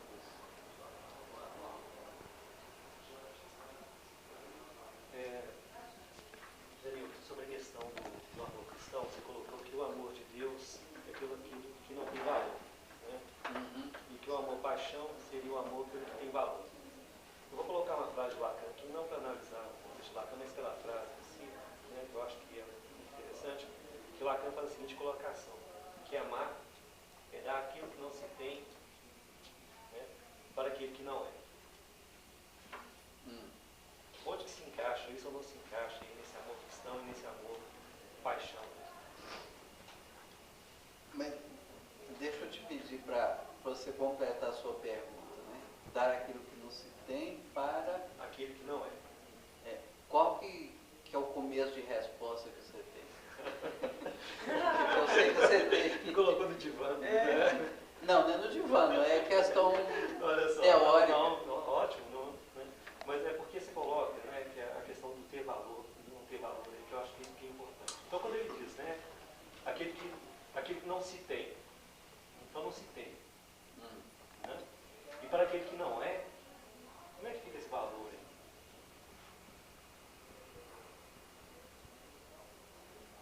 Ele está falando aqui de um amor cristão, ele está falando de um amor paixão. Então não está falando dos dois, está falando dos dois. Pois é, eu não sei se esses conteúdos aí tem jeito de se encaixar, né, no que eu estava falando aí, né, de dar o que não se tem para aquele que não é. Né? Eu não sei se tem jeito de... Que é exatamente não ter nada, olha, é exatamente não ter valor. Como é que você vai dar, assim, pelo menos dentro do que o Zé está falando, como você vai dar algo que você não tem? É exatamente o contrário do dar, é a expressão de potência. Olha.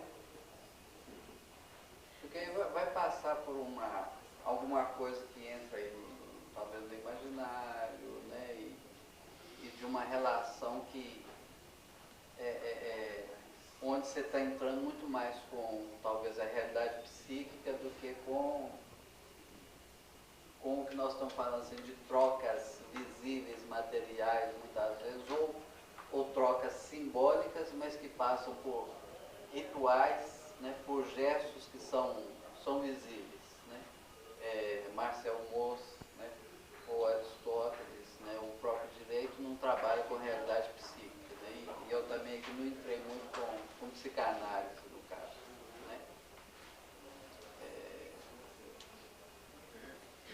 De certa forma, agora, de qualquer jeito, eu acho que o que a gente pode minimamente, né, você está me colocando uma questão que eu terei que refletir sobre ela, né, mas talvez o seguinte, de maneira que nessa ideia de amor aí entra justamente a questão da carência. E esse dar o que não tem, muitas vezes é querer preencher o que não se tem também. Né? Buscar no outro, né? Imaginariamente, uma forma de completar o que eu não tenho. Mas um completar também que nunca vai completar, que nunca vai acontecer. Né? Mas é um campo que não está nesse que eu trabalhei. É porque quando você fala, por exemplo, né, da relação amorosa, quem ganha, né, quem influi. Nessa relação, por exemplo, dos pais com os filhos, né, essa tentativa de dar tudo ao outro, seria essa tentativa de dar aquilo que não se tem?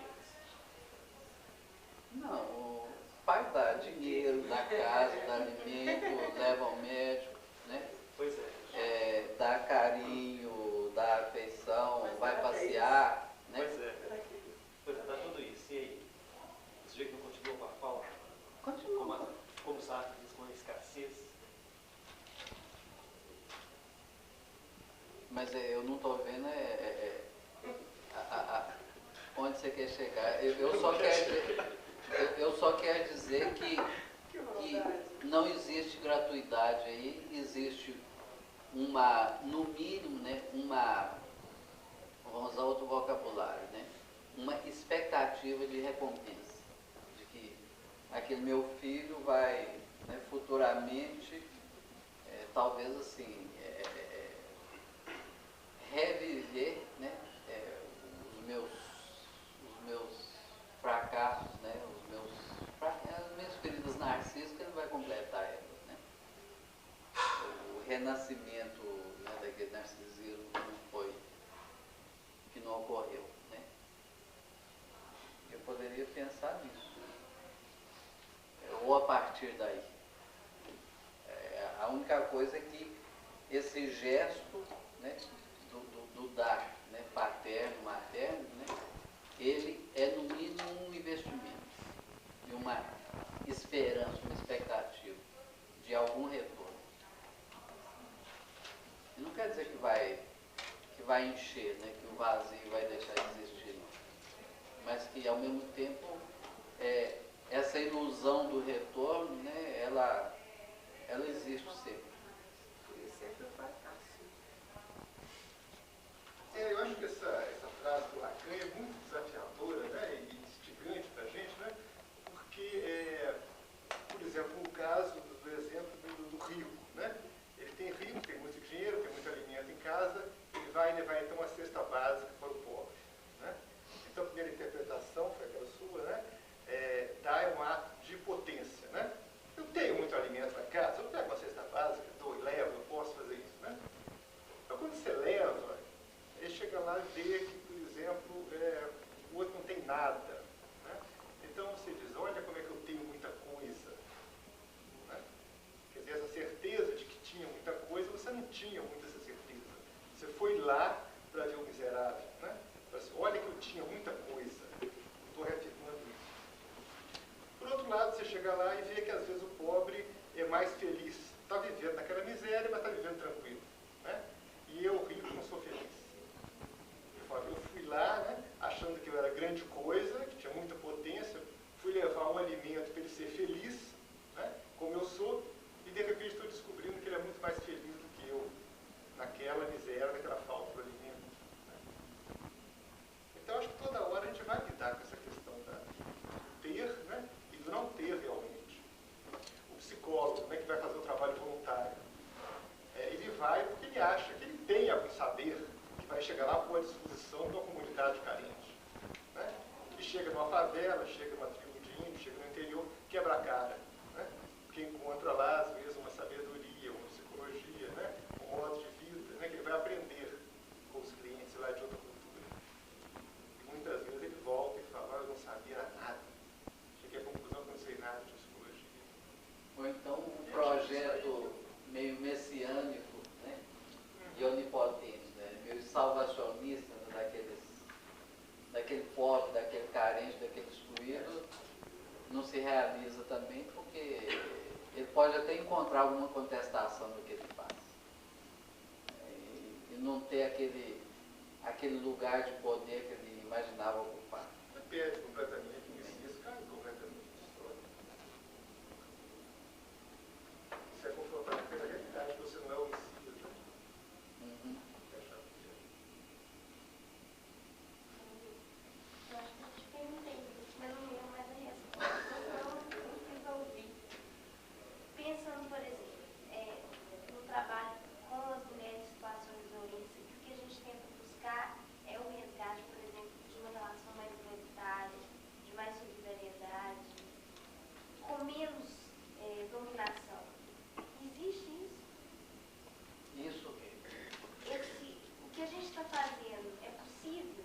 Existe esse resgate?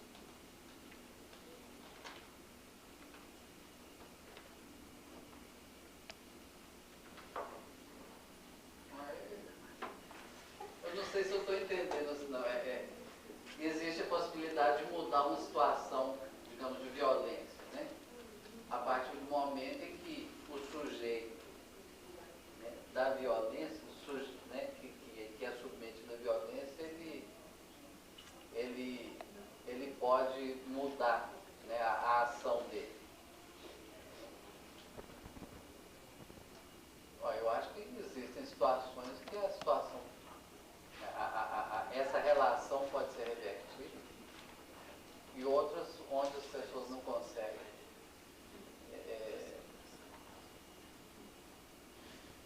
A sua pergunta é simplesmente se é possível ou não é possível reverter uma situação? Eu fiquei imaginando na sua fala que essa relação de igualdade, igualitária, ela é muito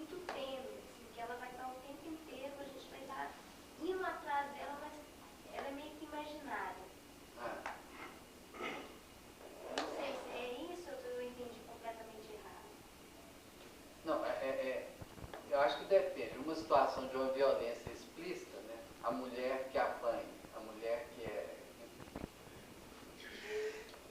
maltratada e tal, né? Acho que é fácil pensar numa violência nua e crua, né? Agora, outra coisa é pensar que na relação, né, entre duas figuras, né, pode ser duas pessoas ou dois grupos, né, talvez a pergunta que você esteja fazendo seja um pouco a gente pensar naquele registro dialético de Hegel, né, sobre as figuras do senhor e do escravo, né? Na verdade, nunca o senhor é só senhor e nunca o escravo é só escravo, né? Não é que a questão seja tênue, não. É porque o pensamento dialético, né? O próprio modo de acontecer dialético da relação senhor-escravo, ela não é fixa, ela não é permanente, né? Nunca um lugar está definido quanto tal e paralisado, né? O escravo, enquanto ele trabalha para servir o senhor, ele se forma, né? Ele se transforma. Nesse caso, ele é superior ao senhor, né? O senhor, que é o senhor do gozo, né? Que fica naquela imobilidade e que não tem angústia de morte, né? Nesse caso, tem o escravo que foi, né, picado pela angústia de morte, né? Ele se torna senhor do senhor, meu superior ao senhor. Hegel vai dizer, pegando talvez a questão do Paulo ali, né? Essa ilusão de que eu tenho o poder, né, que sou mais poderoso, que sou mais rico, etc., né? O Hegel vai dizer que, na verdade, o senhor absoluto é a morte, né? Ou seja, a ilusão da onipotência, né, ela cai, né, quando o rico descobre que ele não tem, né, esse cheio que ele pensava ter, né?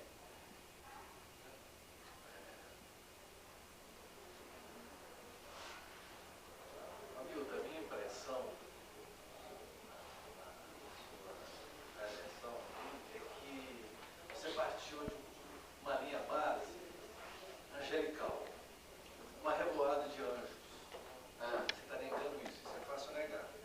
Às vezes fica a impressão, a pergunta é que você trouxesse um mal-estar e tirasse da gente uma esperança de haver um gesto de bondade, uma coisa gratuita.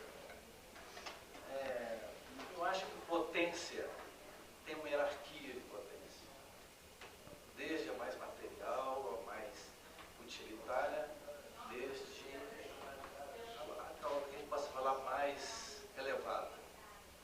É humano.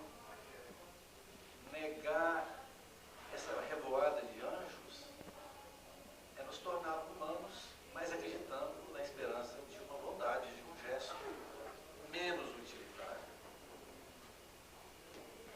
Bom, observação. Não, eu acho que primeira coisa, volta, né? Distinguir doação, né? Abnegação, altruísmo, de gratuidade no sentido radical, né? Por isso que eu chamo de revoada de anjos. Existe isso. Quando você fala que Mas existe... eu posso ficar satisfeito,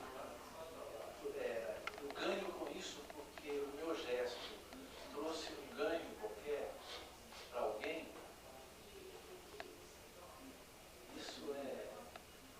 isso é uma troca. Sim, estabelecer um humano aí. Mas você acha que eu neguei isso? Você negou, você saiu, negou esse estágio de anjo nosso. Anjo nosso? Estágio de anjo que poderia haver uma virtualidade dessa maneira que foi negada há todo tempo. Não existe isso. Então nós estamos de acordo. Sim, mas no sentido de que negar o que está sendo negado, que é uma realidade. Não, existe um discurso cultural, né, que eu acho que é um discurso hipócrita, que é essa tentativa de afirmação de uma gratuidade, escondendo, né, o proveito que eu quero tirar desse meu desse meu dom, dessa minha dádiva.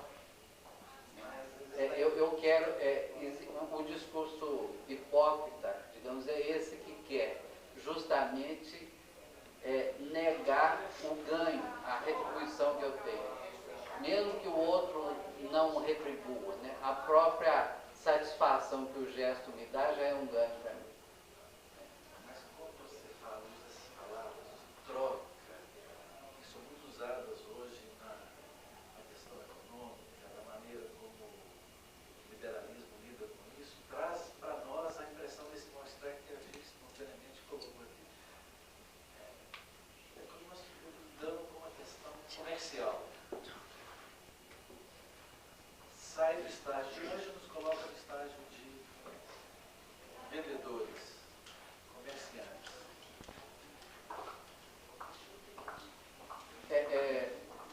Eu acho que a gente teria que, né, talvez trabalhar o nosso dicionário, né, para pensar, né, que interesse, egoísmo, ganho, né, não são pecados, né, estão justamente do lado humano. O Marcel Moço coloca, né, o mercado, né, fazer mercado ou fazer a troca é constitutivo do humano.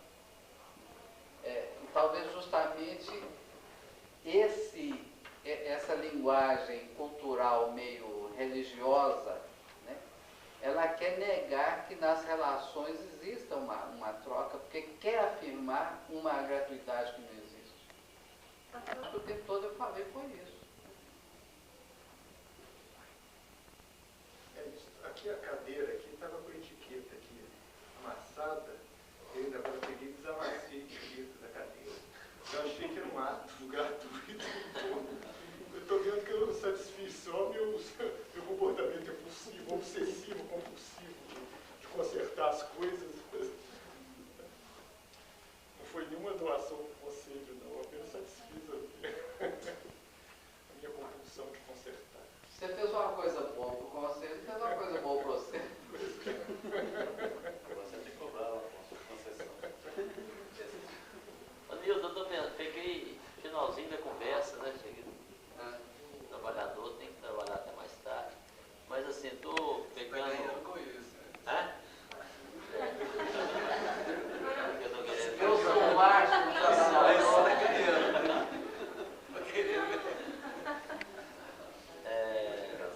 Para não falar que eu sou mais carente, mas eu tenho que trabalhar até mais tarde. Mas eu estou pensando aqui o seguinte, será que está falando de gratuidade, de doação, né? Será que são duas coisas diferentes? São duas coisas diferentes, mas será que seria paradigmático, e aí fazendo na minha cabeça uma amarra, como você falou, com a frase do Lacan, a gente poderia tomar, vamos dizer, como paradigmática a relação amorosa, mais especificamente a relação sexual, por exemplo, né? Assim, onde é uma doação, e aí que eu fico um pouco entendendo essa frase do Lacan, assim, onde na realidade eu estou me dando a uma outra pessoa que na realidade o que eu estou buscando é suprir a minha falta. Quer dizer, é o que eu não tenho que eu estou dando, né? Se eu estou dando, na realidade, querendo receber aquilo que eu não tenho, querendo receber amor, né? Não há gratuidade nesse sentido.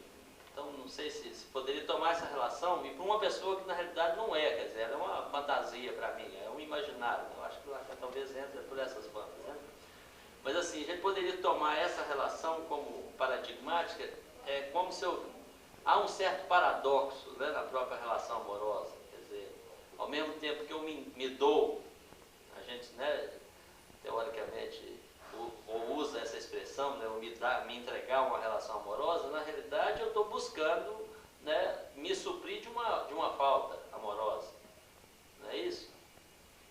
Eu não vejo paradoxo nenhum, não. Eu vejo, né?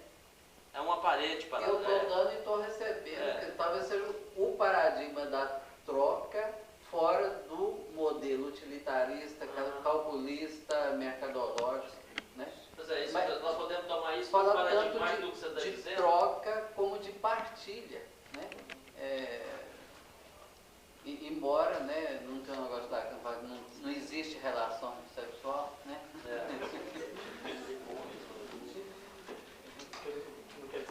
Mas talvez por isso mesmo, né? Porque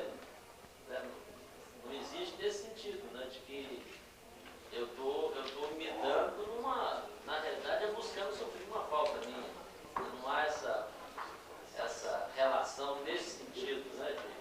Eu dou e recebo, vamos dizer, essa coisa. Não, eu acho que tem o dar e o receber. Eu busco na outra pessoa aquilo que me falta, na realidade. Uma pessoa que na própria, num certo sentido, é imaginária para mim. E o mesmo acontece do lado da outra do outro pessoa. lado, exatamente. Vamos chamar isso de partilha, de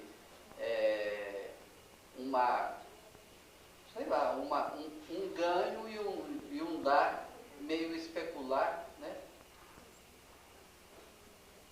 Especular no sentido que pega o imaginário também, mas tem o material, o afetivo, o emocional, o sentimental, que, né, tem algo aí que você não pode jogar fora, não. É gostoso, né?